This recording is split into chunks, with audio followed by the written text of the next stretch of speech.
What's going on, everybody? This is your WOF Outlook and Discussion for February 8th, 2023.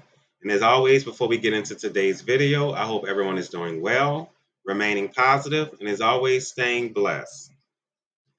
All right, everyone, today is the day to be severe weather aware, particularly here in the lower Mississippi Valley, where all severe hazards, damaging winds, hail, and a few tornadoes are possible, with the main energy arriving after dark here across southeast Louisiana, southern Mississippi. Damaging winds should be the main threat with the system across the Gulf Coast, with tornadoes more likely within this enhanced risk area that the Storm Prediction Center has just recently issued across parts of central Mississippi here. That does include Jackson. Just to the sorry about that, just to the west of Hattiesburg, Macomb, Natchez. All of these areas are within an enhanced risk of severe weather. So particularly this evening and the overnight in this enhanced area, the tornadoes could more likely be really ongoing in this area. So please, if you stay there, be on the lookout. And as you can see, the slight risk is encompasses the outer edge of that enhanced risk. As you can see, the New Orleans area, even as far north as Memphis, is included in that slight risk, with the marginal risk, Houston, all the way up to St. Louis, even just south of Chicago, a marginal risk, even all the way down as far south as Mobile, Alabama, to the Gulf Coast, a marginal risk of severe weather is at play here. And as we look at the probability for tornadoes, a 10% error is 10% chance within the enhanced area, a 5% chance within the slight risk area, and a 2% chance encompasses the marginal risk area. As we take a look at hail probability, you can see 5% here across parts of northwest central Louisiana, extreme northeast Texas, across most of Arkansas, extending even into parts of Memphis here in southeast Missouri. A 5% chance of hail is possible. So we're going to take that off, you guys, and we're going to look at the model here real quick. I'm going to take a look at the GFS. We're going to put this at, we're going to look at the mid to upper levels real quick. And I want to put in the low level winds here with the arrows for the low level winds. And then we're going to contour the heights here in the mid levels. And as you can see, roughly about 6 p.m., you can see this trough here is starting to become negatively tilted here around the Dallas area. You can see the strong west to southwest flow that's starting to develop around the base of that trough, and a strong low level wind starting to come out of the Gulf of Mexico here across Louisiana and Mississippi. And as all of this come together, as we move further along into time here, sorry about that, as we move further along into time here, 9 o'clock, you can see this trough becomes negatively tilted here. The southwest winds and even the low level winds start to increase here across North Louisiana, Arkansas, extending east towards North Mississippi.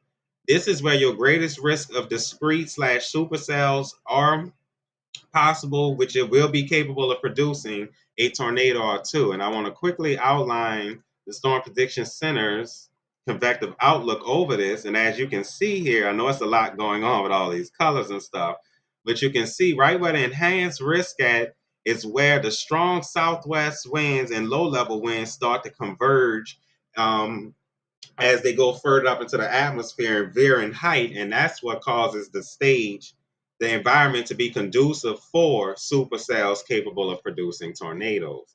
Now, as I take this off of here, you guys, we take all of this off. We're going to go back here. We're going to clear this off. We're going to see when this system will be more likely coming through southeast Louisiana here. Let's see, we're going to go to reflectivity, and this is going to be the HRRR model. Let's back this up some. Let's start about 6 p.m. All right, 6 p.m. You can see here, this model has the line of storm starting to approach. I ain't gonna say starting to approach. You're gonna be already impacting the Baton Rouge area down to Morgan City, approaching the river parishes, extending north into Mississippi.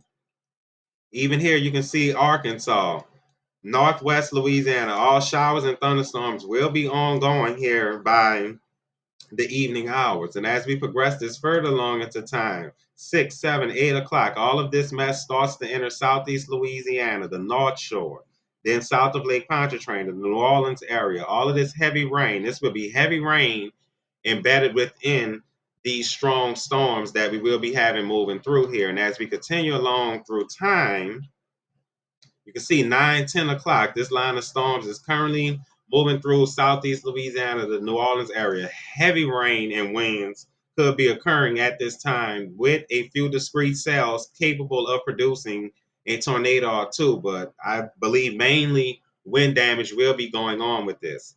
And as we move this further along into time, sorry about that, you guys, I keep clicking the wrong button. But as we move this further along into time, as you can see, by the time we get to midnight here, it starts to approach the southern Mississippi area, the Mississippi Gulf Coast here, Ocean Springs area, starting to get in on this heavy rain. So this is going to be a very active evening and overnight here across southeast Louisiana, southern Mississippi for heavy rains and severe weather. So everyone, please be aware of that.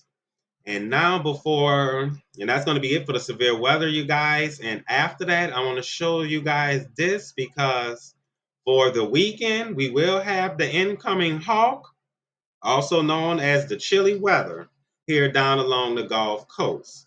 So as I put the apparent temperatures on here, I'm going to put them so I can show the numbers as well, you guys. Let's go to about Friday, which shall be the 10th here, you guys. We'll go to about the 10th.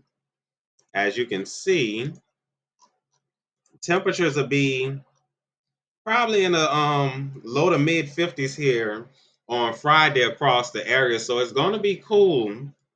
It's going to be cool after this system moves through. Cold air is not going to really filter in right away behind it, but once that main energy starts to move east and lift on out, that's when the strong north winds are going to come in on the backside behind it, and the cold air is going to filter in. As you can see here, Friday, low to mid 50s.